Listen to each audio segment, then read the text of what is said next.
CounterPoint, and I'm your host, Tanya Granic Allen. Tensions in the Middle East remain at a critical turning point as the United States and Iran continue high-stakes negotiations aimed at preventing a wider regional war.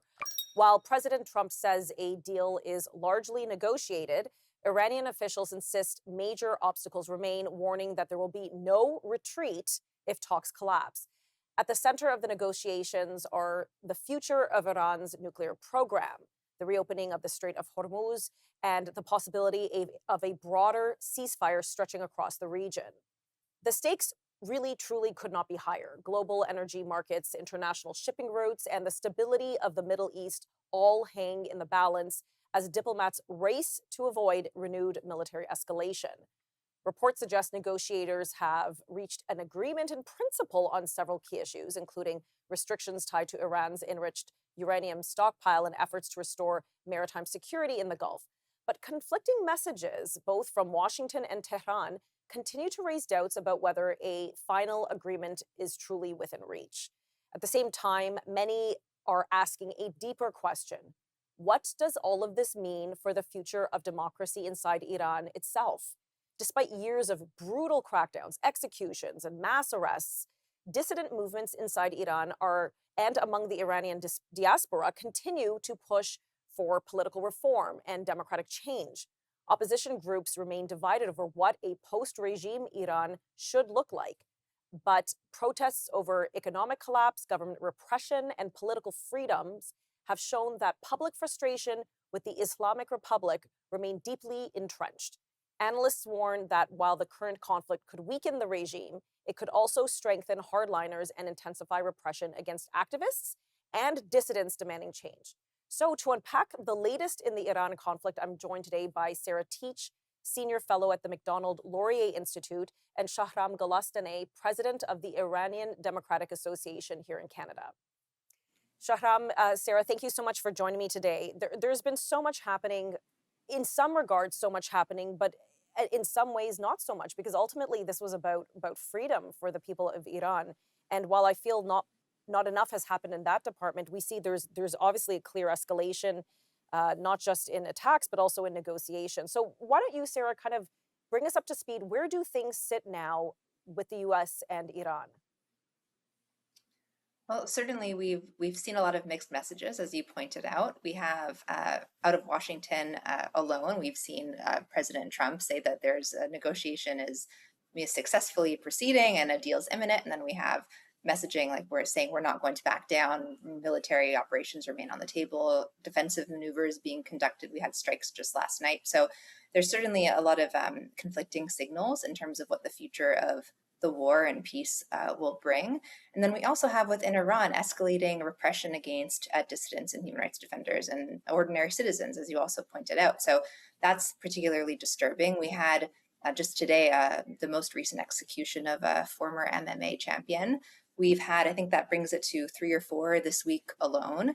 There have been several this month. The number of executions in Iran doubled over the last year. I believe that was the figure reported by Amnesty recently. So you have also, and it's not being reported widely enough, but you have under this guise of wartime proceedings, you have Iran intensifying repression within the country, which is also highly disturbing, and as well as continuing to restrict internet access. So that really impacts what kind of information is reaching us. So for Shahram, for the diaspora, the Iranian diaspora, I mean, they're hearing sort of these conflicting signals from what they're able to extract from Iran and what they're hearing on the news from America. Do the diaspora feel we are closer to a de-escalation, that the diaspora is closer to freedom, or is this just buying time before there's another eruption on the ground? Well, the issue with, first of all, thank you so much for having us again. Truly appreciate it. In terms of the Iranian diaspora, of course, it's a cut from the Iranian society in general, like with all the political affiliation, different points of view, which is all normal for any healthy society. So I'm not at all worried about basically saying differences in the diaspora. What everyone wants, it's very clear. They want freedom and democracy for Iran.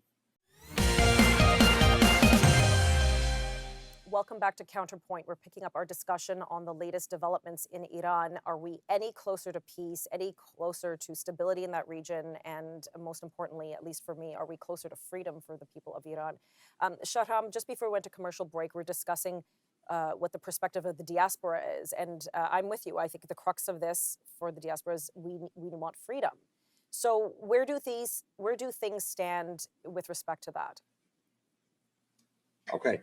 I have to make a comment here because for the people who want to see what's happening inside Iran, despite the fact that the Iranian diaspora, it's a cut of the Iranian society with all the political views, variations from left to right, and all kinds of things, which is all healthy for a society seeking freedom and democracy. That said, the situation inside Iran should be at the top of every political observer and political analyst and those who want to make decisions, not only looking at diaspora basically, but what's happening inside the country. Sarah just mentioned about the executions that are rampant now in Iran. Today, yesterday, few others. But we also have to look at what the regime is targeting with those executions. That shows actually a society ripe for another uprising and the fear of the regime from its own people. Indeed, this is not even an analysis. Many of the regime officials said that we should be more worried about Iranian society than a foreign war. That shows the real fear. It's the Iranian people and their demand and basically trust for a democratic society in the future. That's why they are targeting more than anyone else. Traditionally, Iran executes, basically it's number one executioner in the world per capita, and number-wise only second after China. But nowadays, so traditionally Iran used to also execute many, so-called drug dealers and other things. But nowadays, they target more specifically political prisoners, those who were basically detained and arrested during the January uprising, and the Iranian opposition and MEK activists. So this shows... Sarah mentioned that an MMA fighter was just executed. Why was he arrested? Why was he executed? That's a very public figure. Absolutely. The regime does not basically turn any corner, basically. So they execute anyone who they feel that it could be counter to the existence of the regime. So that's why the Iranian regime, it's not only the number one executioner in the world, but also the type of people that they execute, the type of people, from athletes, captain of the soccer team, you just name it.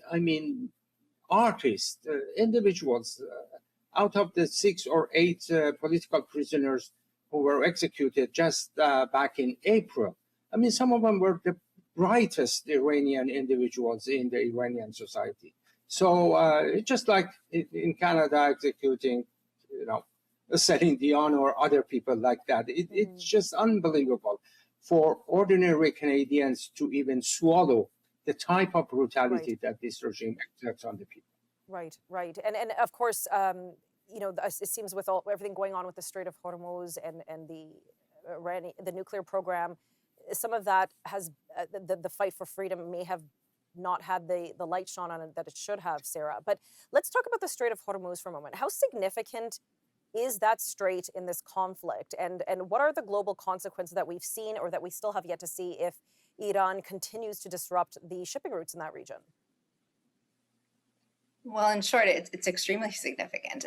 For market prices alone, and the impact that has on popularity approval within the United States is we've seen that play out in real time, right? Where you have the strait blocked and then oil prices jump, and then suddenly the American public is saying, "Oh, wait a minute, why are we in this war?" So it has huge impact, and then it essentially gives the Iranian regime a very significant bargaining chip. So I'm not sure if that was considered in advance by the Trump administration or underestimated, or how this sort of played out behind the scenes, but certainly it's a very factor. Right, and recently Trump was in China. We only have about 15 seconds, but how significant was that Chinese trip to what's happening in Iran? I mean, the entire authoritarian nexus and how that plays out in wars and geopolitics across the globe can't be understated either. And, as we, spoke about just, a few seconds ago with the executions, China leading and Iran right below, these are countries that, employ the same playbook when it comes to these types of situations. So Right. it's definitely significant as well. Welcome back to CounterPoint. We're discussing the latest developments in the Iran conflict, and joining me is Sarah Teich and Shahram Golestaneh. Thank you again both for being here. Sarah, it seems that Iran's nuclear program really is at the center of these negotiations. Is there any realistic pathway to limiting Iran's nuclear ambitions without humiliating the regime or without or even empowering them politically or economically, as we have seen in the past?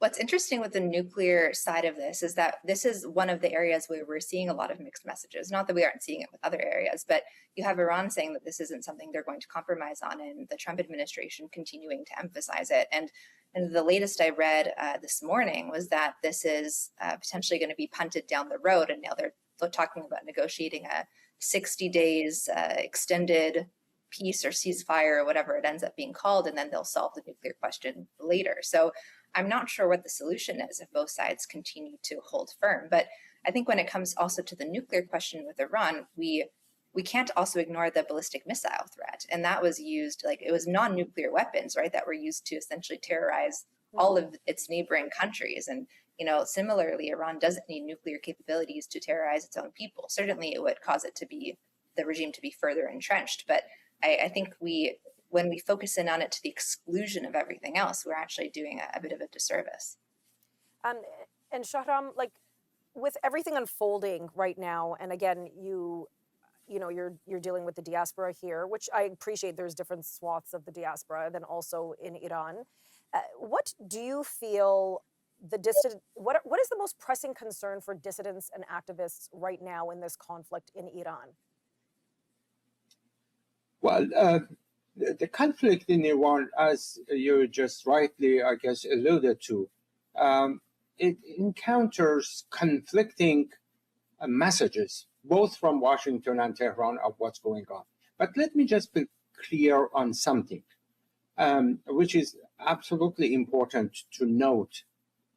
I have seen that some people, some circles, especially not only in Iranian diaspora, but generally speaking, just because the regime is still in power or they have not been toppled by the outside military intervention by the US or others, some people argue that the regime has become stronger. This is absolutely wrong observation and wrong analysis. There is nothing that has increased the power of the regime except that they are still in power. But from losing their proxies in the region from Hezbollah and Hamas and in Yemen, and the defeats that they encounter even in the military operation, and the death of the Supreme Leader Khamenei, despite the fact that now his son take basically the crown of his father, but there is nothing that has increased. Actually, the regime is in its weakest point in its history. So for everyone looking to the situation in Iran, including Iranian diaspora, what I would suggest is that we have to look at what the solution is. The solution lies with the Iranian people and their desire for change. To me, any negotiations with Iran is futile because it has shown in the past that nothing will be achieved. I'm not in favor of war, but all I'm in favor is a regime change by the people of Iran and their organized resistance. There are two different paths. So, Sarah, sorry, I want to go to Sarah then for a moment. So do you think, the U.S. led by Donald Trump, do you think they underestimated their dealings with Iran? Not just geographical, because obviously, with the Strait, did they underestimate how important that would be? But did they underestimate going into this conflict? It's hard to say, given Trump's mixed messages throughout the conflict, what was actually real strategy behind the scenes and what was a surprise, right? But I think that, I remember seeing headlines about Trump calling the Kurdish militias and asking them to go in to facilitate regime change, and that didn't happen. So, but again, who knows if that was just posturing, him trying to scare the regime by referencing the Kurds, or if that was truly a tactic that didn't play out. It's hard to know as a non-insider, right? But I mean, on its surface, you can't change a regime from the sky. So, and Trump, I don't think was ever going to send in ground troops. So I'm not really sure what the end game plan was here, but I do agree with Shahram. I mean, it's the regime is not necessarily stronger. I think it's also complicating matters is it's so hard to understand what's really happening with restricted internet access continuing to be a reality on the ground. I mean, I think it was also just in the last day we finally had the Iranian, at least a segment of the Iranian leadership order that the internet be turned back on, at least in some capacity. So hopefully we'll have a bit more clarity as the days move on. Welcome back to CounterPoint. We're wrapping up our discussion on Iran and bringing you up to speed on what has been happening as negotiations between the United States and Iran continue. Sarah, we're here in Canada. We're, again, as Shahram, you've explained, we have very little information coming out of Iran because of the limited internet access. We hear reports. Are they the official ones? Are they actually what's happening? We don't know. So, Sarah, what kind of role should countries like Canada, we're not the United States, we're their neighbors, sure, but what role can Canada play in supporting the democratic movements in Iran, in supporting, hopefully, this change towards democracy? Maybe sanctions, diplomatic pressures. Like, what tools could we use in our toolbox? I would personally like to see Canada using platforms to shine more light on what's happening to the people of Iran, the executions, for example. I mean, if you look at headlines across the world today, I think it was only one or two outlets that really even talked about it. Everything else was focused on negotiations and the Strait of Hormuz and, all that, the other stuff. But what's the real impact to the real people on the ground is something that I think needs to be emphasized more than it's currently being emphasized. So there's lots of ways to do that. Statements, sanctions are a useful tool as well, of course. And I don't know, perhaps doing something to support further Starlink use to the extent that internet continues to be shut down, really just focusing on the people and the human rights violations that continue to occur. Absolutely. Shahram, we've seen, or we've heard rather, that opposition groups, even within Iran or all around the world, they seem sort of divided on what a post-Islamic Republic could look like or should look like in Iran. What is, again, because some of our viewers may not know the full scope of the history, but what would a credible democratic alternative look like that is capable of uniting the pro-democracy movement? Well, that's $1 million question, Tanya. But nevertheless, I would say that people are fed up with dictatorships, period. They don't want to replace a dictatorship with another. This is what we saw actually in 1979 revolution, basically replacing a much worse dictatorship with another one. We don't want to repeat the same thing to replace another dictatorship with the mullah's dictatorship. So, around the situation inside Iran and what the people look for, I guess even the messages coming from political prisoners inside Iran, that they are defiant to the very end. Some of the video clips, I cannot basically come to this show without mentioning some of those names, like Vahid Bani Amirian. He was a brilliant 32 years old, and actually his cousin here is in Canada, that they defied, even to the last moment before their execution, the regime. They sang together, urging people to resist the dictatorship. So this is the type of things that people will look into, and they get courage from those political prisoners. I guess the messages coming from inside Iran are much more encouraging about what the people want. They want a free democratic society. They want the ballot box to be the litmus test and basically the legitimacy of any future government, not any basically inherited thing, and what everyone wants in a free society, like all the Western democratic countries enjoy, what we enjoy as our Charter of Rights in Canada. I guess this is what people want, nothing much more than that. So this is not too ambitious, but for Iran, having a dictatorship like the Ayatollahs, this is taking, I would say, a lot of, unfortunately, blood of its own people, many executions, sacrifices that have to be made, but this is the path going forward. It's unfortunate that we see all these young people losing their lives, but this is the path forward. I always said, visiting Passchendaele in France, that even our freedom did not come free. No. So there were many of our former generations who have paid the ultimate price for us to live in a free country like Canada, and this is the same thing going for Iran. But the question that you put to Sarah, I'll just put very quickly, Canada can do a lot more in terms of yielding to the basically desire of the Iranian people, using the universal jurisdiction to put into trial those responsible for crimes against humanity and many things like that, and definitely excluding IRGC from Canada altogether, not only on the paper. We've unfortunately run out of time. Thank you so much for your time here today. I really appreciate it. Thanks for watching.